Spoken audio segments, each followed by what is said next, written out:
क्या आपने कभी सोचा है कि अगर आपके मरने के बाद आपके शरीर का अंतिम संस्कार गलत तरीके से कर दिया गया, तो आपकी आत्मा सदियों तक, जी हाँ, सैकड़ों सालों तक उसी कब्र या श्मशान में कैद होकर रह सकती है? क्या होगा अगर मैं आपसे कहूं कि जिसे आप रस्मों रिवाज या धर्म मानते हैं, वह असल में आपकी आत्मा के लिए एक पिंजरा साबित हो सकता है? क्या शरीर को दफनाने से आत्मा उस अंधेरे गड्ढे में अपने ही सड़ते हुए मांस को देखने के लिए मजबूर हो जाती है, या फिर शरीर को जलाने पर आत्मा को वही जलन महसूस होती है जो एक जिंदा इंसान को आग में जलने पर होती है? आज हम किसी धर्म, किसी किताब या किसी परंपरा की वकालत नहीं करेंगे। आज हम बात करेंगे उस सच की जो आपकी मौत के ठीक 5 मिनट बाद आपके सामने खड़ा होगा। यह फैसला आपकी मुक्ति का है या फिर आपकी कैद का। मौत के बारे में हम सब डरते हैं, लेकिन मौत के बाद शरीर के साथ क्या होता है, इसे लेकर हम बहुत लापरवाह हैं। हम सोचते हैं कि एक बार सांस रुक गई तो फिर चाहे शरीर को जलाओ, दफनाओ या पानी में बहा दो, मरने वाले को क्या ही फर्क पड़ता है। लेकिन ऑनकल्ट साइंस, गरुड़ पुराण और तिब्बती बुक ऑफ द डेड की माने तो फर्क पड़ता है। बहुत गहरा फर्क पड़ता है, क्योंकि मौत शरीर की होती है, आपकी चेतना यानी कॉन्शियसनेस की नहीं। जब डॉक्टर आपको मृत घोषित करता है, उस वक्त आप खत्म नहीं होते, आप बस शिफ्ट होते हैं एक आयाम से दूसरे आयाम में। लेकिन मुश्किल यह है कि आपकी आत्मा को यह शिफ्टिंग तुरंत समझ नहीं आती। इसे ऐसे समझिए, आप एक घर में पिछले 70 से 80 सालों से रह रहे हैं। आपको उस घर की दीवारें, उस घर की खुशबू, उस घर का हर एक कोना पसंद है। अचानक एक दिन आपको उस घर से धक्के मारकर बाहर निकाल दिया जाता है और दरवाजा बंद कर दिया जाता है। आप क्या करेंगे? क्या आप तुरंत वहां से चले जाएंगे? नहीं, आप दरवाजे पर दस्तक देंगे, आप खिड़कियों से झांकेंगे, आप वहीं सीढ़ियों पर बैठकर इंतजार करेंगे कि शायद दरवाजा खुल जाए। ठीक यही हाल आत्मा का होता है। शरीर उसका घर था और मौत वो धक्के हैं जिसने उसे बाहर कर दिया। अब वह आत्मा अपने शरीर के आसपास मंडरा रही है। वह देख रही है कि उसके रिश्तेदार रो रहे हैं। वह देख रही है कि उसके शरीर को नहलाया जा रहा है और वह कंफ्यूज्ड है। उसे लग रहा है कि वह अभी भी उस शरीर में वापस जा सकती है। यहीं पर आता है वह सबसे बड़ा फैसला। शरीर को खत्म कैसे किया जाए? दुनिया में मुख्य रूप से दो तरीके हैं, दफनाना और जलाना, और इन दोनों का आत्मा पर असर जमीन आसमान का होता है। सबसे पहले बात करते हैं दफनाने की। जब हम किसी शरीर को दफनाते हैं, तो हम क्या कर रहे होते हैं? हम उसे सुरक्षित रख रहे होते हैं। एक 6 फीट गहरा गड्ढा, एक मजबूत ताबूत और ऊपर से मिट्टी का टीला। हम उस जगह को नाम देते हैं, वहां फूल चढ़ाते हैं। यह सुनने में बहुत भावनात्मक और सम्मानजनक लगता है, लेकिन ऊर्जा के विज्ञान के नजरिए से देखें तो यह एक बहुत बड़ा धोखा हो सकता है। जब शरीर को दफनाया जाता है तो वह तुरंत खत्म नहीं होता। वो धीरे धीरे, बहुत धीरे धीरे सड़ता है। यह प्रक्रिया महीनों और सालों तक चलती है। अब उस आत्मा के बारे में सोचिए जो अपने शरीर से बहुत ज्यादा मोह करती थी, जिसे अपनी सुंदरता, अपनी ताकत या अपनी पहचान से बहुत प्यार था। जब उसका शरीर दफना दिया जाता है, तो वह आत्मा उस कब्र के पास मंडराती रहती है। ऑनकल्ट साइंस में इसे अर्थ बाउंड स्पिरिट कहा जाता है। आत्मा देख रही है कि उसका शरीर, जिसे उसने इतना संवारा था, अब कीड़ों का खाना बन रहा है। वो गल रहा है। यह दृश्य उस आत्मा के लिए बेहद दर्दनाक और भयानक होता है, लेकिन वह वहां से जा नहीं पाती। क्यों? क्योंकि शरीर अभी भी मौजूद है। ये मौजूदगी ही वह जंजीर है जो आत्मा को अगले लोक में जाने से रोकती है। इसे हम एंकर थ्योरी कहते हैं। जैसे एक जहाज लंगर डालने पर आगे नहीं बढ़ सकता, वैसे ही जब तक शरीर का भौतिक अस्तित्व यानी फिजिकल एग्जिस्टेंस बचा रहता है, आत्मा का एक हिस्सा, जिसे प्राणमय कोश या लोअर इथेरिक बॉडी कहते हैं, वो उस शरीर से चिपका रहता है। वैज्ञानिकों ने हाल ही में सेलुलर मेमोरी यानी कोशिकीय स्मृति की खोज की है। हमारा डीएनए सिर्फ बायोलॉजी नहीं है, वह एक इंफॉर्मेशन स्टोरेज डिवाइस है। आपके हर सेल में आपकी यादें, आपकी आदतें और आपकी चेतना का ब्लूप्रिंट होता है। जब तक वो सेल्स पूरी तरह नष्ट नहीं होते, वो एक सिग्नल भेजते रहते हैं, एक वाइब्रेशन जो आत्मा को बार बार खींचती है। सोचिए उस स्थिति की भयावहता को। एक आत्मा जो आजाद होकर ब्रह्मांड की यात्रा पर निकल सकती थी, वह एक अंधेरे, तंग और बदबूदार कब्र के चक्कर लगा रही है। उसे भूख नहीं लगती, उसे प्यास नहीं लगती, लेकिन उसे बंद जगह का डर महसूस होता है। कई पैरानॉर्मल इन्वेस्टिगेटर्स ने जब पुराने कब्रिस्तानों में ईवीपी यानी इलेक्ट्रॉनिक वॉइस फिनोमेना रिकॉर्डिंग की तो उन्हें अक्सर जमीन के नीचे से हेल्प मी इट्स डार्क या गेट मी आउट जैसी फुसफुसाहटें सुनाई दी। यह वह आत्माएं नहीं हैं जो जिंदा हो गई हैं। यह वह चेतना है जो उस लोकेशन के मुंह में फंस गई है। वह देख रही है कि उसके शरीर का क्या हाल हो रहा है और वह अपनी बेबसी पर चीख रही है। इतिहास गवाह है कि जिन सभ्यताओं ने शरीर को संरक्षित करने की कोशिश की, वहां आत्माओं का भटकना सबसे ज्यादा देखा गया। मिस्र के पिरामिड्स इसका सबसे बड़ा उदाहरण है। उन्होंने मम्मी बनाई शरीर के अंगों को निकालकर जारों में रखा, लेप लगाए ताकि शरीर हजारों सालों तक सुरक्षित रहे। उनका मानना था कि आत्मा को बाद में शरीर की जरूरत पड़ेगी। लेकिन हुआ क्या? उन्होंने अनजाने में उन राजाओं और रानियों की आत्माओं को हमेशा के लिए उन पिरामिड्स के अंदर कैद कर दिया। आज भी जब लोग उन मकबरों में जाते हैं तो उन्हें अजीब तरह की बेचैनी, भारीपन और किसी के होने का एहसास होता है। वो मम्मी का श्राप नहीं है, वो एक कैद आत्मा का गुस्सा है जिसे जबरदस्ती धरती पर रोक लिया गया।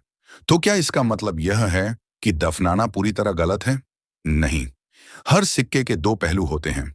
सूफी और कुछ रहस्यवादी परंपराएं मानती हैं कि अगर इंसान जीते जी अपने शरीर के मोह को त्याग चुका है, अगर वह एक योगी या फकीर था, तो फिर उसे दफनाना एक खूबसूरत प्रक्रिया हो सकती है, क्योंकि उसकी आत्मा शरीर छोड़ते ही उड़ चुकी है। वो पीछे मुड़कर नहीं देखती। उसके लिए वह शरीर बस एक पुराना कपड़ा था जिसे उसने उतार फेंका। ऐसे में उस शरीर को धरती मां की गोद में देना, उसे धीरे धीरे प्रकृति में विलीन होने देना एक दान है। लेकिन हम में से कितने लोग फकीर हैं? हम में से कितने लोग हैं जो अपनी शक्ल, अपने बालों या अपनी फिटनेस से प्यार नहीं करते? हम सब अटैचमेंट के गुलाम हैं, और एक गुलाम के लिए शरीर का बचा रहना कैद की सजा बढ़ने जैसा है। अब हम सिक्के के दूसरे पहलू की ओर मुड़ते हैं। दाह संस्कार अग्नि। जब हम किसी शरीर को जलाते हैं तो असल में हम क्या कर रहे होते हैं?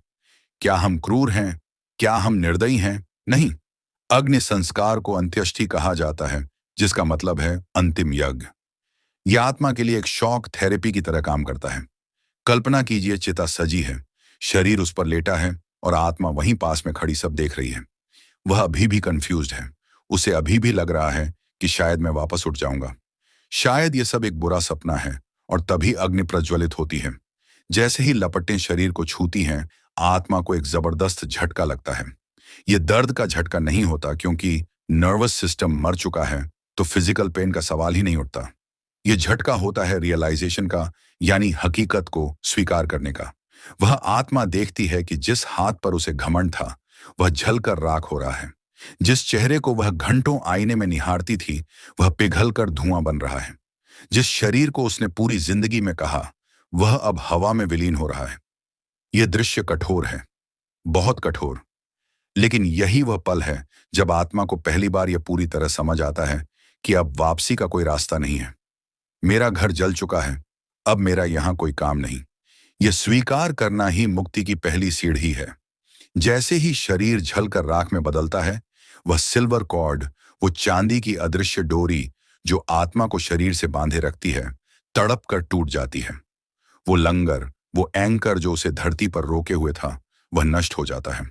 आत्मा अचानक खुद को बहुत हल्का महसूस करती है। उसे लगता है जैसे उसके पैरों से लोहे की जंजीरें खुल गई हों। वह ऊपर उठने लगती है। ग्रेविटी का असर खत्म हो जाता है और वह अपने अगले आयाम की ओर बढ़ने के लिए आजाद हो जाती है। इसीलिए दाह संस्कार को मोक्ष का द्वार माना गया है। यह शरीर का अपमान नहीं, बल्कि आत्मा की आजादी का जश्न है। लेकिन दाह संस्कार में भी एक ऐसी रस्म है जो देखने में रोंगटे खड़े कर देती है और जिसे लेकर लोगों के मन में बहुत डर और सवाल हैं। उसे कहते हैं कपाल क्रिया। जब शरीर लगभग जल चुका होता है तो घर का कोई सदस्य, आमतौर पर बेटा, एक बांस के डंडे से जलते हुए सिर पर वार करता है और उसे फोड़ता है। सुनने में यह बेहद हिंसक और डरावना लगता है। कोई अपने ही पिता या भाई के सिर पर डंडा कैसे मार सकता है? लेकिन अगर आप इसके पीछे के आर्कन साइंस को समझेंगे तो आप नतमस्तक हो जाएंगे। हमारे शरीर में 7 चक्र होते हैं। सबसे ऊपर सिर के ठीक बीच में होता है क्राउन चाक्रा। योग विज्ञान कहता है कि यह वह दरवाजा है जहां से आत्मा को शरीर से बाहर निकलना चाहिए। अगर प्राण यहां से निकलते हैं तो आत्मा सीधे उच्च लोकों में जाती है। लेकिन आम इंसान के प्राण अक्सर नीचे के दरवाजों से, आंख, नाक या मुंह से निकलते हैं। क्योंकि हम जिंदगी भर सांसारिक चीजों में फंसे रहते हैं। अक्सर मौत के बाद भी प्राणवायु का एक छोटा सा हिस्सा या चेतना का एक कतरा खोपड़ी के अंदर फंसा रह जाता है। खोपड़ी शरीर की सबसे मजबूत हड्डी है। वह आसानी से जलती नहीं। कपाल क्रिया करके हम उस आखिरी दरवाजे को जबरदस्ती खोलते हैं। यह एक तरह की स्पिरिचुअल सर्जरी है। हम उस बची खुची चेतना को आजाद करते हैं और उसे ब्रह्मांड में धकेलते हैं कि जाओ, अब यहां तुम्हारे लिए कुछ नहीं बचा। ये रस्म बताती है कि भारतीय दर्शन में आत्मा की मुक्ति को शरीर के सम्मान से ज्यादा अहमियत दी गई है। शरीर तो वैसे भी मिट रहा है, लेकिन आत्मा को अटकना नहीं चाहिए। अब एक नजर डालते हैं तत्वों के विज्ञान पर। हमारा ब्रह्मांड और हमारा शरीर 5 तत्वों से बना है। पृथ्वी, जल, अग्नि, वायु और आकाश। नियम यह है कि जो जहां से आया है उसे वहीं वापस जाना होगा। इसे कॉस्मिक रिसाइकलिंग कहते हैं। दफनाने की प्रक्रिया में हम शरीर को मुख्य रूप से सिर्फ एक तत्व को सौंपते हैं, पृथ्वी। बाकी तत्व शरीर के अंदर ही कैद होकर रह जाते हैं और उन्हें मुक्त होने में सालों लग जाते हैं। यह एक धीमी, बहुत धीमी रिसाइकलिंग है, लेकिन जलाने की प्रक्रिया में हम एक साथ पांचों तत्वों को उनका हिस्सा लौटाते हैं। शरीर जलता है तो अग्नि तत्व मुक्त होता है, धुआं बनकर वायु और आकाश में मिलता है, राख बनकर पृथ्वी में मिलता है और शरीर का पानी वाष्प बनकर जल तत्व में मिल जाता है। महज 3 से 4 घंटों में एक जटिल मशीन पूरी तरह से अपने मूल तत्वों में बिखर जाती है। यह एक फास्ट फॉरवर्ड बटन दबाने जैसा है। आत्मा को इंतजार नहीं करना पड़ता, उसका हिसाब किताब तुरंत हो जाता है। लेकिन रुकिए, कहानी अभी खत्म नहीं हुई है। एक तीसरा तरीका भी है जो शायद इन दोनों से ज्यादा तार्किक लेकिन सबसे ज्यादा खौफनाक है। पारसी समुदाय का टावर ऑफ साइलेंस या दखमा। वो ना जलाते हैं न दफनाते हैं। वह शरीर को एक ऊंचे टावर पर खुला छोड़ देते हैं गिद्धों के खाने के लिए। सुनने में यह आपको घिनौना लग सकता है, लेकिन इसके पीछे का दर्शन सबसे गहरा है। वह कहते हैं मरने के बाद यह शरीर बेकार है। अगर मैं इसे जला दूं तो मैं आग को गंदा करूंगा, अगर दफना दूं तो धरती को गंदा करूंगा, पानी में बहा दूं तो पानी को दूषित करूंगा। तो क्यों ना इसे किसी भूखे जानवर का भोजन बना दिया जाए। कम से कम मेरी मौत किसी और के जीवन का कारण तो बनेगी। यह चैरिटी का अंतिम रूप है और मनोवैज्ञानिक रूप से देखें तो आत्मा के लिए यह सबसे बड़ा ईगो ब्रेकर है। जब आत्मा देखती है कि जिस शरीर को वह मखमली बिस्तरों पर सुलाती थी उसे अब पक्षी नोच रहे हैं, तो उसका बचा खुचा अहंकार भी पल भर में चूर चूर हो जाता है। वहां मोह टिक ही नहीं सकता, वहां सिर्फ वैराग्य बचता है। यह तरीका कमजोर दिल वालों के लिए नहीं है, लेकिन यह आत्मा को शरीर से डिटैचमेंट सिखाने का सबसे तेज तरीका है। लेकिन आज के आधुनिक दौर में एक नई समस्या आ खड़ी हुई है, जिसने ऑनकल्टिस्ट और आध्यात्मिक गुरुओं को चिंता में डाल दिया है। वो है इलेक्ट्रिक क्रिमेशन, यानी विद्युत शवदाह। शहरों में जगह की कमी और प्रदूषण के नाम पर अब लकड़ियों की जगह मशीनों ने ले ली है। एक लोहे की ट्रे पर बॉडी को रखा जाता है, उसे एक भट्टी के अंदर धकेला जाता है, एक स्विच दबाया जाता है और अत्यधिक तापमान पर शरीर कुछ ही मिनटों में राख बन जाता है। शरीर तो यहां भी जल रहा है, पंच तत्व तो यहां भी मुक्त हो रहे हैं। तो समस्या क्या है? समस्या है रिचुअल और टाइम की कमी। लकड़ी की चिता पर शरीर को जलने में 3 से 4 घंटे लगते हैं। मंत्रवार होता है, परिवार के लोग परिक्रमा करते हैं। ये पूरा माहौल एक ऊर्जा क्षेत्र बनाता है जो आत्मा को शांत करता है और उसे तैयार करता है। लेकिन इलेक्ट्रिक मशीन में यह सब एक मैकेनिकल प्रोसेस है, जैसे फैक्ट्री में कोई प्रोडक्ट रिसाइकल हो रहा हो। कई साधकों का मानना है कि यह अचानक हुआ हाई वोल्टेज शॉक आत्मा के लिए बहुत रूखा और हिंसक हो सकता है। आत्मा को संभलने का, समझने का मौका नहीं मिलता। उसे बस एक झटके में अस्तित्व से मिटा दिया जाता है। यह ऐसा है जैसे किसी मेहमान को बिना गुड़ बाय बोले, बिना दरवाजा खोले सीधे घर से गायब कर देना। हालांकि अगर मजबूरी हो तो यह दफनाने से बेहतर है, क्योंकि शरीर तो नष्ट हो रहा है। लेकिन अगर विकल्प हो तो प्राकृतिक अग्नि हमेशा मशीन की आग से बेहतर मानी गई है, क्योंकि अग्नि में अपनी एक चेतना होती है, मशीन में नहीं। अब यहां एक बहुत महत्वपूर्ण सवाल आता है। क्या मरने का तरीका यह तय करता है कि शरीर के साथ क्या होना चाहिए? जी हां, और यह हिस्सा आपको बहुत ध्यान से सुनना चाहिए। अगर किसी की मौत प्राकृतिक है, बुढ़ापा या लंबी बीमारी, तो आत्मा को पता होता है कि अंत समय आ गया है। वह तैयार होती है। ऐसे में जलाना सबसे उत्तम है, क्योंकि वह बस उस आखिरी धागे के टूटने का इंतजार कर रही होती है। लेकिन अगर मौत अचानक हुई है, एक्सीडेंट, मर्डर या सुसाइड, इसे अकाल मृत्यु कहते हैं। ऐसे में आत्मा को पता ही नहीं चलता कि वह मर चुकी है। वह गहरे सदमे में होती है। उसका मोह शरीर से बहुत ज्यादा होता है, क्योंकि उसकी जीने की इच्छा अभी बाकी थी। ऐसे मामलों में ऑनकल्ट साइंस कहता है कि अंतिम संस्कार बहुत सावधानी से और पूरे विधि विधान से होना चाहिए। अगर ऐसे व्यक्ति को बिना सही पूजा पाठ के दफना दिया गया, तो उसके प्रेत बनने की संभावना 90% बढ़ जाती है, क्योंकि वह अपनी मौत को स्वीकार नहीं कर पाता और अपनी कब्र के पास बैठकर रोता रहता है, बदला लेने की सोचता है या अपने परिवार को याद करता है। जलाने से कम उसे यह कठोर सत्य जबरदस्ती दिखाया जाता है कि तुम अब शरीर नहीं हो, आगे बढ़ो। तो इस पूरे विश्लेषण का निष्कर्ष क्या है? आत्मा के लिए क्या बेहतर है? अगर हम भावनाओं को किनारे रखकर सिर्फ आत्मा की मुक्ति और ऊर्जा के विज्ञान की बात करें, तो जलाना आत्मा को इस भौतिक दुनिया से जल्दी आजाद करता है। ये एक फुल स्टॉप है। कहानी खत्म, किताब बंद, जबकि दफनाना एक कोमा की तरह है, जहां कहानी अटक जाती है, पन्ने खुले रह जाते हैं और आत्मा इंतजार करती रहती है। लेकिन और यह एक बहुत बड़ा लेकिन है, अंतिम संस्कार सिर्फ शरीर का होता है, कर्मों का नहीं। अगर आपने जिंदगी भर लोगों को दुख दिया है, अगर आप लालच, गुस्से और वासना में जलते रहे हैं, तो फिर चाहे आपको चंदन की लकड़ी पर जलाया जाए या सोने के ताबूत में दफनाया जाए, आपकी आत्मा को शांति नहीं मिलेगी। वह आग बाहर की नहीं अंदर की होगी जो आपको जलाएगी।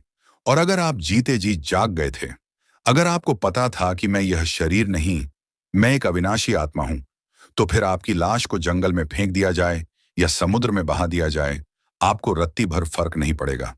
क्योंकि शेर पिंजरा टूटने के बाद मुड़कर पिंजरे को नहीं देखता, वो जंगल की तरफ भागता है।